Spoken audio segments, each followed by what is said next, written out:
राहुल गांधी का कहना है कि भारत में मुसलमान खतरे में हैं, लेकिन आज हम आपको यह बताना चाहते हैं कि मुसलमानों को खतरा असल में भारत में नहीं है, बल्कि असली खतरा है चीन में।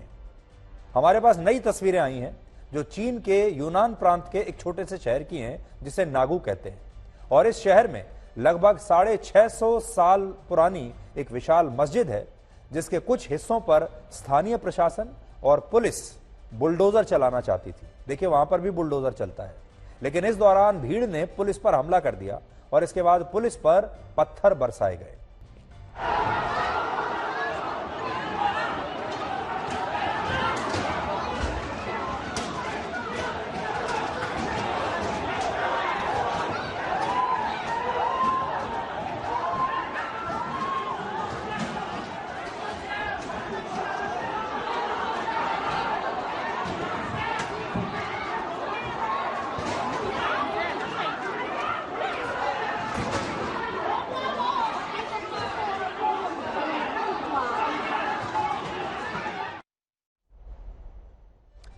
इस हमले के बाद चीन की पुलिस ने सैकड़ों लोगों को गिरफ्तार किया और बहुत सारे लोग अब वहां लापता भी बताए जा रहे हैं। इसके अलावा स्थानीय पुलिस ने एक चेतावनी जारी करते हुए कहा कि अगर हमला करने वाले लोगों ने 6 जून से पहले सरेंडर कर दिया तो उन्हें कम सजा होगी, लेकिन अगर इसके बाद भी मस्जिद के अवैध ढांचे को गिराने से रोकने की कोशिश की गई तो फिर ऐसे लोगों के खिलाफ कड़ी से कड़ी कार्रवाई होगी और वो इसके लिए तैयार रहे। चीन का स्थानीय प्रशासन और पुलिस इस प्रांत की जिस मस्जिद के अवैध ढांचे को ध्वस्त करना चाहते हैं, उस मस्जिद का निर्माण वर्ष 1370 में हुआ था। सोचिए कितनी प्राचीन मस्जिद है। और यह मस्जिद जैसा आपने देखा बहुत पुरानी है, सैकड़ों वर्ष पुरानी है, 600 साल से भी ज्यादा पुरानी है। लेकिन स्थानीय प्रशासन का आरोप है कि पिछले कुछ वर्षों में इस मस्जिद का विस्तार हुआ है और इस दौरान इस मस्जिद के परिसर में कुछ नई मीनारें बना दी गई और इसके ढांचे पर एक गुंबद का निर्माण भी कर दिया गया जो कानून के अनुरूप नहीं था और इसीलिए इसे गिराया जा रहा है। वर्ष 2020 में चीन की एक अदालत ने यह आदेश दिया था कि जिन मस्जिदों में मीनारें और गुंबद बनाई गई हैं, पुलिस उन्हें अवैध मानकर उन पर बुलडोजर चला सकती है। और तब से लेकर अब तक, आज तक चीन में बहुत सारी मस्जिदों का रूप ऐसे ही बदल दिया गया है, यानी वहां पर गुंबद वाली मस्जिद अलाउड नहीं है। उदाहरण के लिए चीन में येनचुआन नाम की एक जगह है जहां मिंग राजवंश के शासन में वर्ष 1369 से 1644 के बीच एक मस्जिद का निर्माण हुआ। बाकी मस्जिदों की तरह इस मस्जिद में भी मीनारें थीं और मस्जिद के ढांचे पर एक गुंबद भी हुआ करता था, क्योंकि मस्जिद का जो ढांचा होता है पारंपरिक रूप से, आप दुनिया के किसी भी देश में देख लीजिए, भारत में भी देख लीजिए, उसमें मीनारें भी होती हैं और उसमें गुंबद भी होता है। लेकिन चीन में यही मीनारें और गुंबद अलाउड नहीं है। चीन की सरकार का मानना है कि इस मस्जिद को देखकर ऐसा लगता है कि यह चीन की नहीं बल्कि किसी मुस्लिम देश की या अरब देश की कोई मस्जिद है। और इसी के बाद इस मस्जिद को पूरी तरह से बदल दिया गया और अब यह आपको कहीं से भी एक मस्जिद की तरह नजर नहीं आएगी, बल्कि यह आपको चीन का कोई शॉपिंग मॉल जैसा बिल्डिंग नजर आएगी। चीन में ऐसी सैकड़ों मस्जिदें हैं जिन्हें तोड़कर उनका पूरा स्वरूप बदल दिया गया है, आर्किटेक्चर बदल दिया गया है। लेकिन हैरानी की बात यह है कि इस पर दुनिया भर के तमाम मुस्लिम देश बिल्कुल चुप बैठे हैं, किसी को कोई तकलीफ नहीं है। इस्लाम के जितने भी ठेकेदार हैं वो तमाम लोग इस चीज पर बिल्कुल चुपचाप बैठे हैं। उन्होंने चीन के सामने एक बार भी अपना विरोध नहीं जताया। ना तो पाकिस्तान इसका विरोध जता रहा है, ना ही मुस्लिम देश इस पर कोई विरोध जता रहे हैं। बात बात पर भारत को लेक्चर देने वाले जो लोग हैं वो इस पर बिल्कुल चुप बैठे हैं।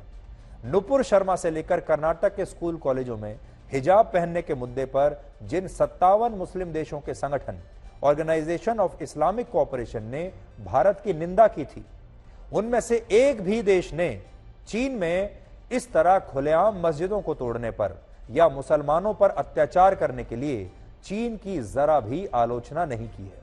और यहां बात सिर्फ इन मुस्लिम देशों की नहीं है। पिछले साल जब कर्नाटक में मुस्लिम छात्राएं स्कूल कॉलेजों में हिजाब पहनने के लिए आंदोलन कर रही थी, उस समय आतंकवादी संगठन अल कायदा ने कहा था कि भारत के मुसलमान खतरे में आ गए हैं। लेकिन चीन में जब लाखों मुसलमानों को डिटेंशन कैंप्स में रखकर उन पर अत्याचार होते हैं और वहां इस तरह से मस्जिदों को तोड़ दिया जाता है, तो ना तो मुस्लिम देश इसका विरोध करते हैं और न ही अल कायदा जैसे आतंकवादियों को मुसलमान या इस्लाम वहां पर खतरे में नजर आता है। आज हमारा सवाल यही है कि क्या चीन के मुसलमान मुसलमान नहीं है? चीन ने अपने देश में मुसलमानों को भी बदल दिया है, इस्लाम को भी बदल दिया है और वहां के मस्जिदों के स्वरूप को भी बदल दिया। और चीन कहता है कि यहां इस्लाम हमारे हिसाब से चलेगा। वहां पर इस्लाम को मानने वाले जो मुसलमान हैं उन्हें दाढ़ी भी चीन के हिसाब से रखनी होगी, मस्जिदें भी चीन के हिसाब से बनानी होंगी और उन्होंने इस्लाम धर्म में जो रीति रिवाज हैं उनमें भी काफी हद तक अपने हिसाब से फेरबदल कर दिए। लेकिन किसी भी इस्लामिक देश को इससे अभी तक कोई परेशानी नहीं हुई। इस समय चीन के यूनान प्रांत में जिन मुसलमानों को विरोध प्रदर्शन करने के लिए गिरफ्तार किया जा रहा है वो तमाम मुसलमान हुई समुदाय से आते हैं। चीन में इन हुई मुसलमानों की आबादी लगभग 1 करोड़ है। तो सोचिए आप, छोटी मोटी आबादी नहीं है, 1 करोड़ लोग हैं जिनमें 7 लाख हुई मुसलमान यूनान प्रांत में ही रहते हैं, अकेले एक प्रांत में। ऐसा माना जाता है कि इन मुसलमानों के पूर्वज 7वीं से 13वीं शताब्दी के बीच ईरान और सेंट्रल एशिया के देशों से चीन आ गए थे और बाद में ये चीन की संस्कृति में ही एक तरह से बस गए और शायद यही इनकी सबसे बड़ी गलती थी।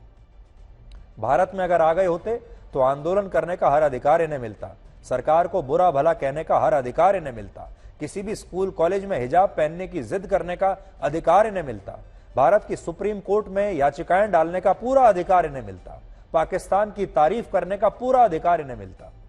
चीन के जो मूल निवासी हैं जिन्हें हान चाइनीज कहा जाता है, ये मुसलमान उन हान नागरिकों से भी निकाह कर लेते हैं और इन्हें इसीलिए चाइनीज मुसलमान कहा जाता है। लेकिन पिछले कुछ समय में चीन में इन मुसलमानों पर अंकुश काफी हद तक बढ़ा है और सच ये है कि भारत के मुसलमान असल में खतरे में जरा भी नहीं है, बल्कि भारत के पड़ोसी देश चीन के मुसलमान असली खतरे में हैं।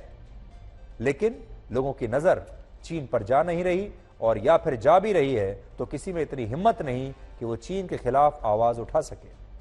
चीन में मस्जिदों पर लाउड स्पीकर लगाने की इजाजत नहीं है।